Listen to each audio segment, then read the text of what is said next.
தொட்டியத்து சின்னு துறைமதுர வீரா பொன் மட்டுக்கடங்கா வரிப்புலியே வா வா வா.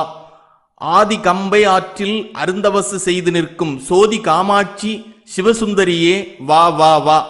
அங்காள தேவி என ஆண்டு கொண்ட ஜோதி அருள்மங்காத ஞானமணி விளக்கே வா வா வா. வாக்கு கொடுத்தவளே மாது சக்க தேவி முத்து ராக்கு முத்து பேச்சி ரணவீரி வா வா வா. பாவாடைக்காரி படு நெருப்பில் பாய்ந்தவளே பூவாடைக்காரி பூரணியே வா வா வா.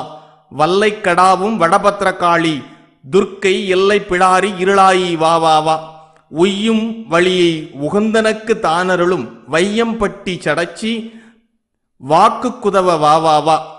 குறிமுகத்தில் நின்றன்னை ஆட்கொண்டு வழிகாட்டி அறிவுருந்து மாசான தையா எழுந்தருளியே ஏற்குஞ் சபையோர் இகழாமல் இத்தருணம் வாக்குதவு மாசான வள்ளலே வந்திடுவாய் தீட்டுடையான் என்றெண்ணி தெய்வங்கான் நீ வீரனைக் காட்டி எல்லை விட்டு கடவாமல் காத்தருள் வீர்.